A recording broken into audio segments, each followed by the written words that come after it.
নাহমাদুহু ওয়া নুসাল্লি রাসূলিহিল কারীম আম্মা বাদ। সম্মানিত হাজিরিন, আজকে আমার গুরুত্বপূর্ণ আলোচনা হলো ময়দানে মাহশর দিন, কিয়ামতের দিন মহান রব্বুল আলামিনের আরশ আজিমের ছায়ার নিচে 7 শ্রেণীর লোক স্থান পাবে। ওই 7 শ্রেণীর লোক কারা? মানে কারা কাল কিয়ামতের ময়দানে মহান রবের আরশ আজিমের স্থান পাবে? সে 7 ব্যক্তির ব্যাপারে আমি কিছু গুরুত্বপূর্ণ আলোচনা করব। বুখারী শরীফের 899 অধ্যায় বাবু সদকাতুল বিল ইয়ামিন, ডাইন হাত সে খায়রাত দেনা বেহতর হয়। উত্তম হাতে, ডাইন হাতে দান দক্ষিণা করা উত্তম। এই হাদিসের এই অধ্যায়ের আওতায় 7 শ্রেণীর ব্যক্তির ব্যাপার আছে। ওই 7 শ্রেণীর ব্যক্তির, যে 7 শ্রেণীর ব্যক্তি কাল কিয়ামতের ময়দানে আরশ আজিমের স্থান পাবে, ওই 7 জন ব্যক্তির মধ্যে একজন ব্যক্তি হলেন যেই ব্যক্তি ডাইন হাতে দান সদকা করে, বাম হাতে জানে না। এই জন্য আমরা যদি দান খায়রাত করি, দান সদকা করি, আমাদের সদকা, আমাদের দান, আমাদের এই সমস্ত কিছু একমাত্র লিওয়াজিহিল্লাহ, আল্লাহর জন্য হওয়া দরকার, আল্লাহর জন্য হতে হবে। এটা কোনো মানুষকে দেখানো নয়, কোনো লোক দেখানো নয়। যদি আমরা লোক দেখানো বা মানুষ দেখানোর জন্য যদি আমরা দান করি, ওই দান আল্লাহ দরবারে কখনো কবুল হবে না। সেই দান উত্তম নয়। ওই দান উত্তম যে দান ডান হাতে খরচ করিবা, বাম হাতে যেন না জানে। অর্থাৎ এমনভাবে খরচ করিবা, তুমি নিজে খরচ করতেছ, নিজে দান খায়রাত করতেছ, কিন্তু অন্য ব্যক্তি জানে না। সেই দানের ব্যাপারে আল্লাহ মুহাম্মদ রাসূলুল্লাহ সাল্লাল্লাহু আলাইহি ওয়াসাল্লাম বলেছেন।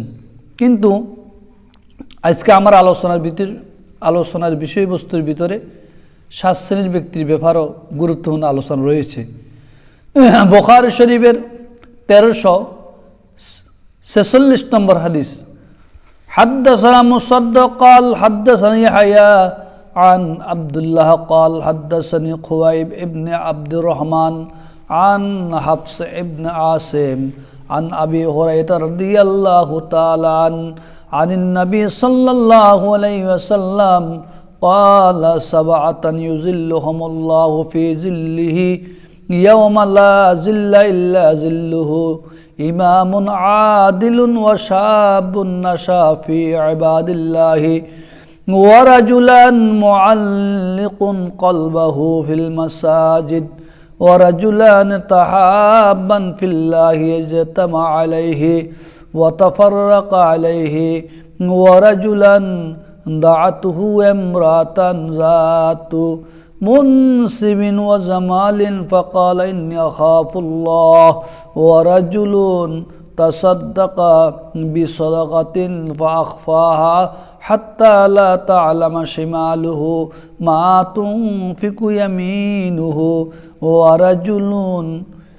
ورجل ذكر الله خاليا ففازت عيناه أو كما قال النبي عليه الصلاة والسلام। বুখারী শরীফের 1346 নম্বর হাদিস। এই হাদিসের মধ্যে আল্লাহ নবী মুহাম্মদ রাসূলুল্লাহ সাল্লাল্লাহু আলাইহি ওয়াসাল্লাম 7 শ্রেণীর ব্যক্তির ব্যাপারে বলেছেন। 7 শ্রেণীর ব্যক্তিকে কাল কিয়ামতের ময়দানে আল্লাহ রাব্বুল আলামিন আরশ আজিমের ছায়াতলে স্থান দিবে। যেই দিন আরশ আজিমের ছায়া ব্যতীত আর কোনো ছায়া থাকবে না। সেই 7 শ্রেণীর ব্যক্তি কারা? ইনশাআল্লাহ এক এক করে সেই 7 শ্রেণীর ব্যক্তির ব্যাপারে আমি গুরুত্বপূর্ণ আলোচনা করব। আল্লাহ রাসূলের সাহাবী আবি হুরায়রা রাদিয়াল্লাহু তাআলা আনহু বর্ণিত, তিনি বলেন, আনিন নবী সাল্লাল্লাহু আলাইহি ওয়াসাল্লাম, বিশ্বনবী মুহাম্মদ সাল্লাল্লাহু আলাইহি ওয়াসাল্লাম বলেছেন, ক্বালা 7 ইউযিল্লুহুমুল্লাহু ফি যিল্লিহি ইয়াওমা লা যিল্লা ইল্লা যিল্লুহু। আল্লাহ রাসূল মুহাম্মদ রাসূলুল্লাহ সাল্লাল্লাহু আলাইহি ওয়াসাল্লাম বলেন, কাল কিয়ামতের ময়দানে ময়দানে মাহশরের দিন আল্লাহ পাকের আরশ আজিমের ছায়া তলে 7 ব্যক্তির স্থান হবে, 7 ব্যক্তিকে রাখা হবে। লা জিল্লা ইল্লা জিল্লুহু, সেই দিন আল্লাহ পাকের আরশ আজিমের ছায়া ব্যতীত আর কোনো ছায়া থাকবে না। আল্লাহ, আরশ আজিমের ছায়া ব্যতীত আর কোনো ছায়া থাকবে না। সেই দিন আরশ আজিমের ছায়ার কত মূল্য হবে। হাসরের ময়দান উত্তপ্ত হবে, খুব গরম হবে, 1 সূর্য 12 সূর্য তাপ দিবে। সমস্ত মানুষগুলি হাসরের ময়দানে ইয়ানাপসি করবে আর দৌড়াতে থাকবে। কেউ সাঁতার কাটবে গরম পানির ভিতরে, কারো 1 হাঁটু পর্যন্ত বরাবর হবে, কারো নাভি বরাবর হবে, কারো কাঁধ বরাবর হবে। এইভাবে একজন মানুষ যার যতটুকু গুনাহ, সেই গুনাহ পরিমাণ ফুটান্ত পানির ভিতরে সাঁতার কাটতে থাকবে। কারণ 1 সূর্য 12টা সূর্যের তাপ দেবে, সেই সূর্যের তাপে হাসর ময়দান তামা হয়ে যাবে। সেই দিন কত কষ্ট আর কষ্ট। সেই দিন আরশ আজিমের ছায়া ব্যতীত আর কোনো ছায়া থাকবে না। আল্লাহু আকবার। এই আরশ আজিমের ছায়া তলে 7 ভাগে স্থান পাবে। সর্বপ্রথম 1 নম্বর ইমামুল আদেল, ন্যায় পরায়ণ বাদশাহ।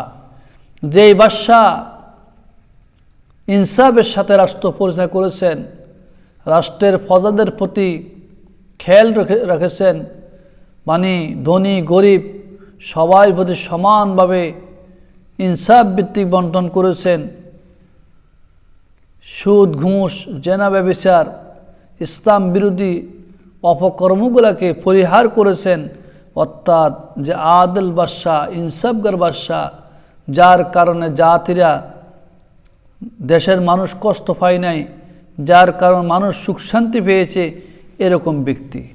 এরকম ব্যক্তির মধ্যে একজন ব্যক্তি ছিলেন সাইয়েদনা হযরত ওমর ফারুক রাদিয়াল্লাহু তাআলা আনহু। তিনি আমলে মানুষ এত শান্তিতে ঘুমাতেন, শান্তিতে চলতেন, কোনো ডর ভয় ছিল না। শুধু ওমর না, সাহাবায়ে কেরামের জীবনের 4 খলিফার জীবনটা ছিল এরকম। তো এই জন্য ইমামুল আদেল ইনসাফকার বাদশাহ, যেই বাদশাহ ন্যায় পরায়ণ হবে, যেই বাদশাহ ইনসাফ ভিত্তিক কাজ করবে, যেই বাদশাহ দেশের প্রজাদের প্রতি খেয়াল রাখবে, যেই বাদশাহ দেশের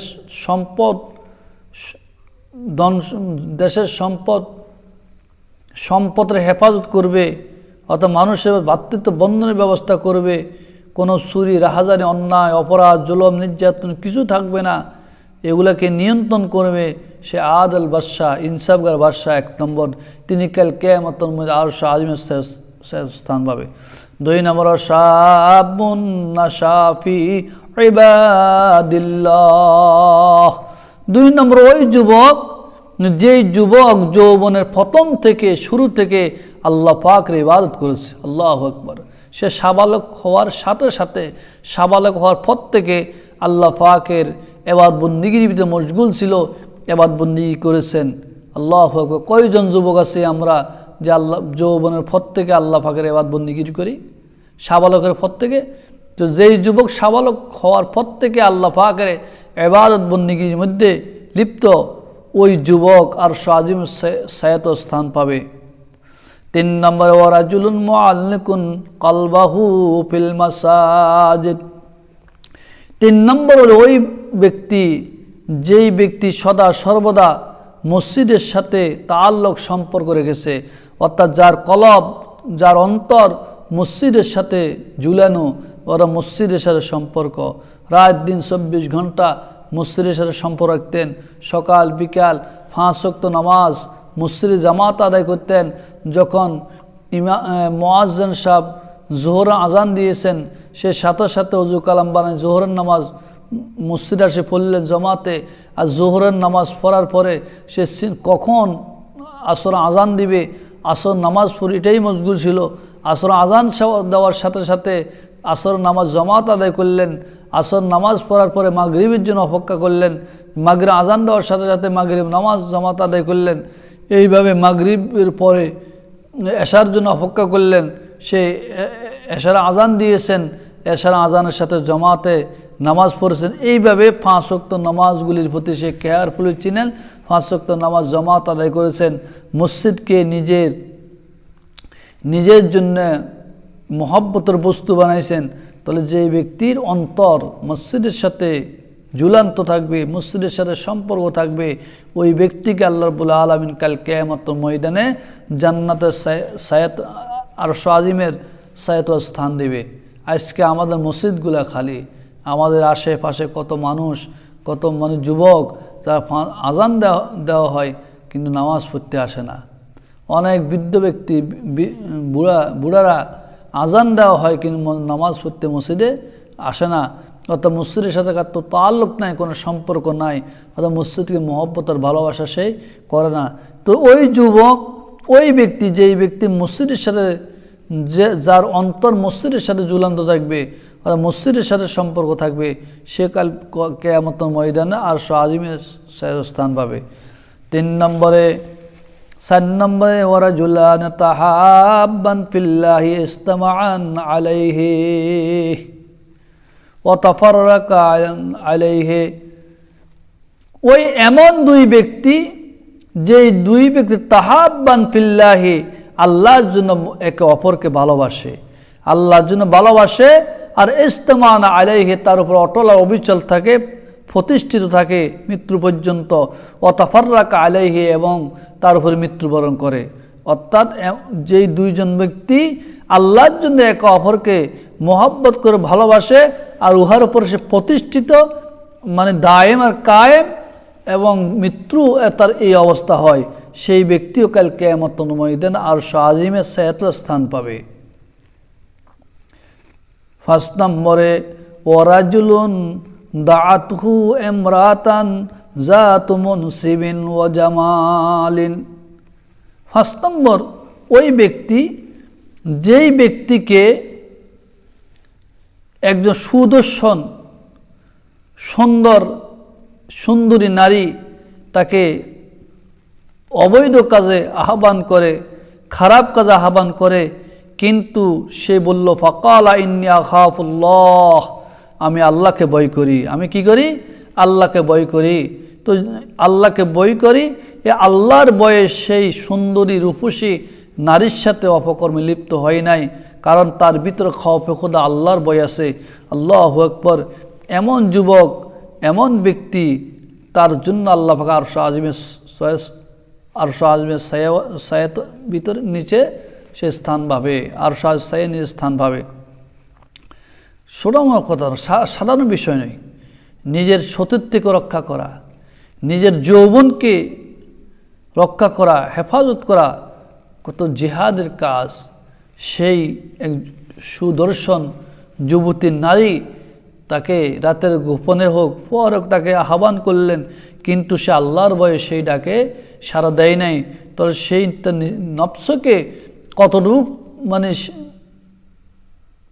হেফাজত করেছেন, সে কতটুক তার নিয়ন্ত্রণ রেখেছেন, একমাত্র কার ভয়ে? আল্লাহর ভয়ে। এই জন্য হে যুবকরা, তোমাদের সতীত্ব হেফাজত করতে হবে। হে যুবতী নারীরা, তোমাদের সতীত্বকে তোমরা রক্ষা করতে হবে।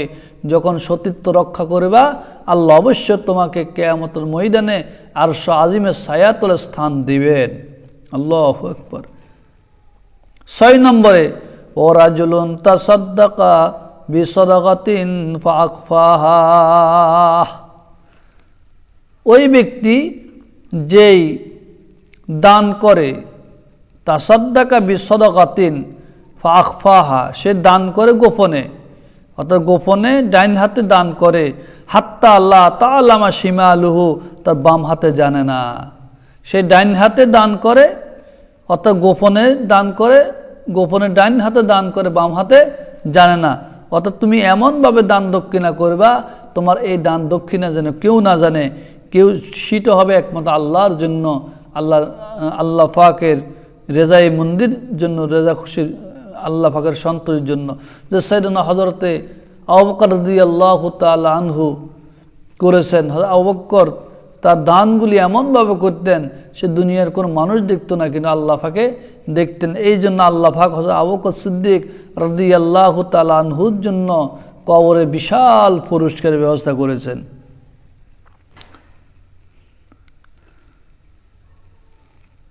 হাত্তা লা তা'লামা শিমালুহু ওয়া মা তুনফিকু ইয়ামিনুহু, সেই এমনভাবে ডান হাতে খরচ করে, লা তা'লামা শিমালুহু মা তুনফিকু ইয়ামিনুহু, সেই মা তুনফি যা কিছু খরচ করে, ইয়ামিনুহু তার ডান হাতে, এবং সে ডান হাতে যা কিছু খরচ করে, লা তা'লামা শিমালু বাম হাতে জানে না। আল্লাহু আকবার। সেই ডাইন হাতে খরচ করে, বাম হাতে জানে না। সে যাই খরচ করুক একমাত্র আল্লাহ পাকে জানেন। এটাই তার রাজায়ে মাওলার জন্য, এটাই আল্লাহর জন্য। যদি তুমি তো মানুষকে দেখাই যদি দান দক্ষিণা করো, তোমার দানগুলা, তোমার দানের সওয়াবগুলো তো শেষ হয়ে যাবে, ধ্বংস হয়ে যাবে। আল্লাহ কাল কিয়ামতের ময়দান বলবো যে তুমি যে মানুষকে দান করেছ, তুমি তো অমুকে বাহাবা দেওয়ার জন্য দান করেছ। এই জন্য কাল কিয়ামতের ময়দানে এক শ্রেণীর লোক হাসরের ময়দানে বলবে, আল্লাহ আমি তো অনেক দান করেছি, মাদ্রাসা করেছি, মুক্তব করেছি, মসজিদ করেছি, অমুকে ঘর বানাই দিয়েছি, তো আজকে আমার সেই নেক আমল কই? আল্লাহ বলবেন তোমার সেই নেক আমলগুলা মানে নষ্ট হয়ে গেছে, কারণ বা সেই নিয়ে গেছে। কেন?